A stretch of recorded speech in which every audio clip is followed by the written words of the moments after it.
کوم یو د مستطیل طول په سمه توګه اندازه کړی. ډیر ښه. دغه په شین رنګ مستطیل دلته لرو. ګورو چې په څه ډول اندازه کیږي. 1 سانتي متر دلته لرو او 1 سانتي متر نور دلته اضافه کوو. داسې وایو چې 2 دانې خط کشه مستطیلونه څنګ په څنګ اندازه کوي. دغه د پوهې وړ ده. کله دغه ځای څخه دلته د مستطیل له پیل څخه تر منځه پورې 1 سانتي متر او دغه سانتي متر چې راسته خواته ده پوهېږم چې دغه 2 سانتي متر کیږي. 1 او 2 زه ډاډمن یم چې دغه په سمه توګه اندازه شوي. غواړم ډاډه اوسم چې دغه دواړه مستطیلونه په سمه توګه نه دي اندازه شوي.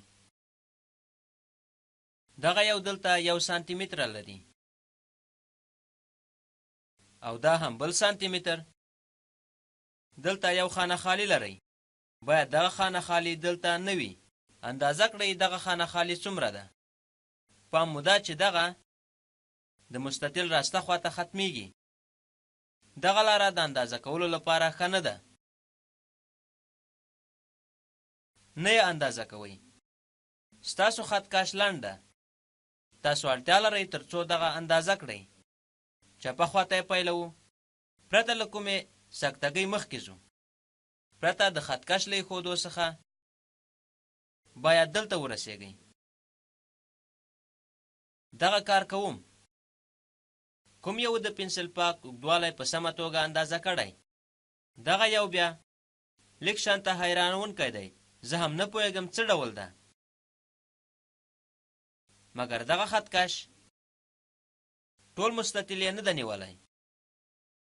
دغه په سمه توګه نه ده اندازه شوی. 2 دانې خط کشه دغه پنسل پاک اندازه کوي.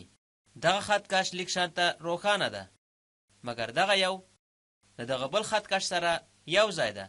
تاسو نه غواړئ دغه ترسره کړئ. هغه د یو بل تر څنګ کېږدئ پرته له کوم خانه خالي څخه. اوس هغه په مساوي ډول یو د بل په څنګ کېږدو. دلته تاسو یو دانه خانه خالي لرئ او له مستطیل څخه لوړ ده. دغه سمه نه ده. دلته خالي ځای نشته. دغه د یو بل تر څنګه راځي. د مستطیل له چپه خوا پیلوو او راسته خواته ځو. موږ نه ډېر دلته یو او نه هم کم. دغه یو سم ده. ډېر په زړه پورې ده. راځئ کار وکړو. د دغه بانک کته په متر څومره ده. دغه د بانک انځور ده. امکان لري په دې بانک کې ډېرې پیسې وي.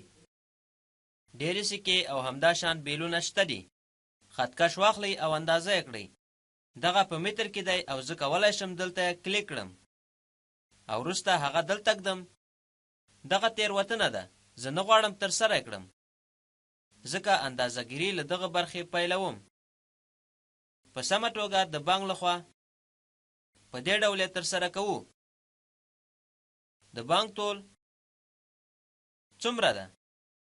که تاسو ګورئ چې دغه دیوال دې خواته 4 متره ده. د دغه اوږدوالی 4 متره ده. یو بل ترسره کوو.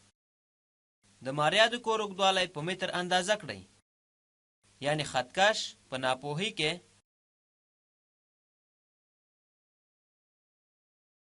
هلته نه ږدئ یا هم له هغه څخه مخکې نه ځئ. د کور له دغې برخې پیلوئ. له هغه ځای څخه چې د دغه کور محافظت پیل شوی. تاسو خپله خط کش دلته ږدئ. شمېر یې 1 2 3 4 5 6 7 8 نږدې تر 8 پورې. ګورو چې نږدې 8 ته ده.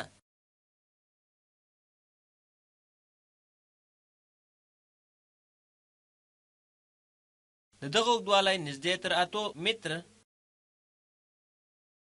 لیدل کیږي. ډېر ښه. یو بله بیلګه هم کاروو. د خوږې اوږدوالی په سانتي متر څومره ده؟ کله چې مونږ اوږدوالی وایو زمونږ هدف د هغه اخري درجه اوږدوالی ده. اوږدوالی یعنې اوږده اندازه. که تاسو اوږدوالی یا پلنوالی ولرئ نو د خوږې د اوږدوالي اندازه به دومره وي. له هغه ځای څخه چې نه اندازه کوئ په حقیقت کې هغه اوږدوالی نه ده.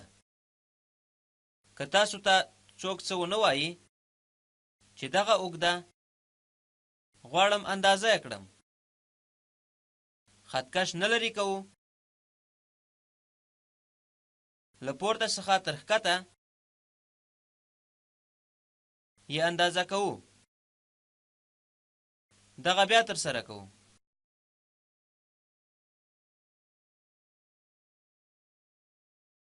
کله راسته خواته لرې وي څنګ په څنګ وي زموږ خطکش هومره روښانه نه ده. ګورو چې دغه خوږه دلته 8 سانتي متره ده. 8 سانتي متره زموږ کار ختم ده.